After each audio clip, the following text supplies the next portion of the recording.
on this second Sunday of the NFL season, the talk, at least outside the stadium, isn't about throwing passes, it's about throwing punches. Senator Amy Klobuchar contacted NFL Commissioner Roger Goodell this week, along with many other Senate women, asking for a zero-tolerance policy for domestic violence. She joins me now, along with Washington Post sports columnist Mike Wise. I want to thank you both for being here.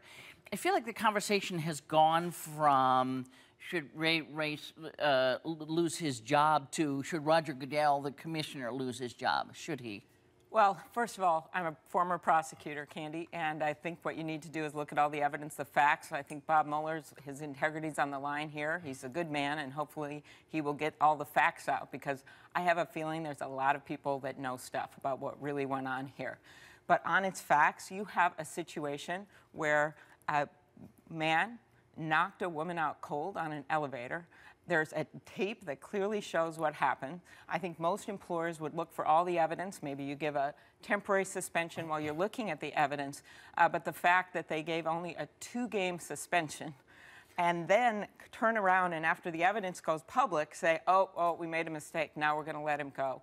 I think that's problematic for the NFL and deeply concerning about how they handle these kinds of cases. So as a prosecutor, you're waiting for the evidence on the I'm waiting to see if there is a major cover-up, if it shows he lies, if there could be many factual situations where, in fact, he should step down. But I like to see what the facts are. Mike? And I'm going to jump the gun on the senator. I think Roger Goodell does need to go. And for myriad reasons, but at the very least, Candy, he's going to come out of this investigation at the very least incompetent. At the very worst, maybe duplicitous and lying about what he knew regarding the videotape. The thing that bothered me, and not because of the transparency issue, the thing that bothered me most is Roger Goodell at one point tried to play essentially a marriage counselor with the victim and the perpetrator, Janae and Ray Rice. He put the victim and the perpetrator together. Every domestic violence agency, every law enforcement agency, that's a no-no. She is sitting in telling her story in front of the person who essentially abused her.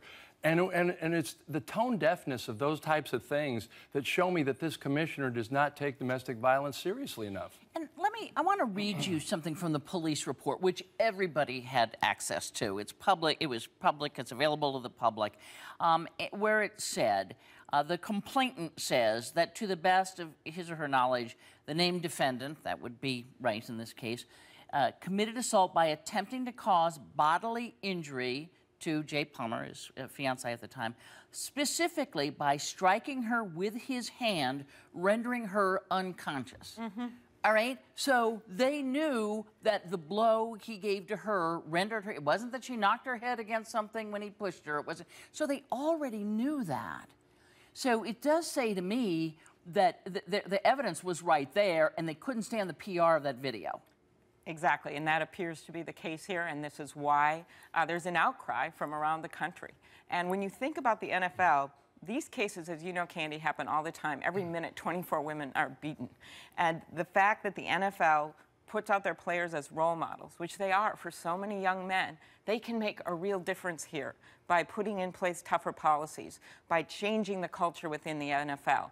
I know that Mike would tell you there's not just one player that has done this, and that's why it's alarming when you see the number of players that have been, arrested and charged with 56 just under Roger Goodell's watch. Only 13 games have been, he's suspended 13 games total of all these players. So the numbers are alarming, everything about it seems, and I understand people are upset also that the district attorney and the prosecutor's office in Atlantic City and Atlantic County did not get involved in New Jersey. That's a separate argument. Every player signs a moral conduct clause with his contract, and if you don't abide by that, you're essentially you're beholden to the rules of the commissioner. Right. I'm going to read you something from a letter. John Conyers, Congressman John Conyers, along with others, wrote a letter to the commissioner asking that this be a transparent investigation into what's gone on. And he wrote in part, We believe that these high-profile professional leagues are, in many ways, in a position of public trust and should be at the forefront of handling such incidents appropriately. So you think back to someone like singer Chris Brown, who publicly also beat his girlfriend at the time, Rihanna. Nobody called on the music industry and said, don't put him on the Grammys, don't do this.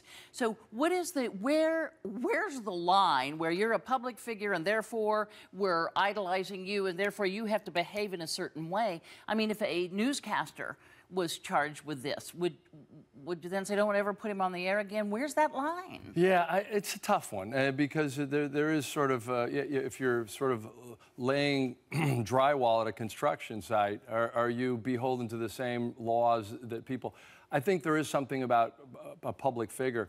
Also, Which public figures, I guess? Exactly. Which public figure, what entertainment? People went to see Robert Downey Jr.'s movies even after his substance abuse problems, but they would cry wolf if Lance Armstrong ever took another drug and got on a bicycle. So I think there is a double standard there. You know, when I was a prosecutor, we had a poster outside on the door so everyone would see it when they came in. It was a picture of a woman beaten up with a Band-Aid over her nose holding a little baby boy. And the words read, "Beat your wife and it's your son that goes to jail." Twice the number. Kids that get in trouble on domestic abuse, that have witnessed it, that have seen it happen, then they're twice as likely to commit it themselves. So does the NFL, which holds these players out to young men all across the country, have an obligation here? Yes. I can't compare it to every other industry. I know in a lot of places, if they had a video like that, they would dismiss an employee without a doubt.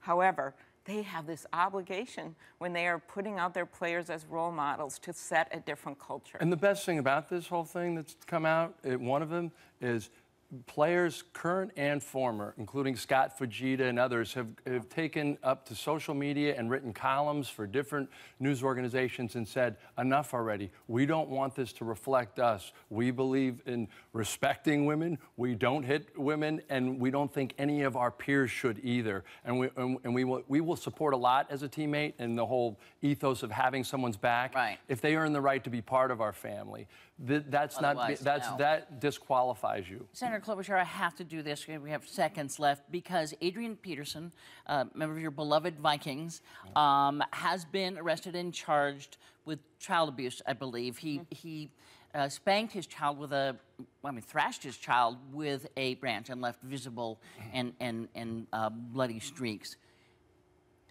First of all, I'm a big Viking fan. I grew up with the Vikings. My dad had a job similar to Mike's.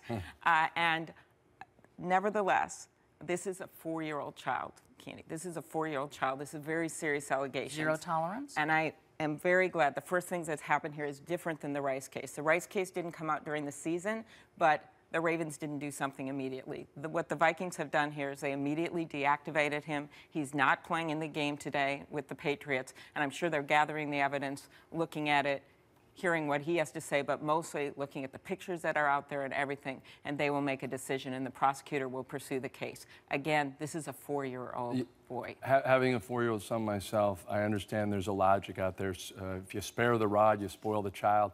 This has nothing to do with an argument about corporal punishment. This boy was beat with a switch until he was bloody. End of story. Sports columnist Mike Wise, Washington Post, thank you so much. Senator Amy Klobuchar, thanks for bringing your, the fact that you're a female, a former prosecutor, U.S. Senator, you were just a triple hit for us today. Thank you very much. Candy. Thanks, Candy.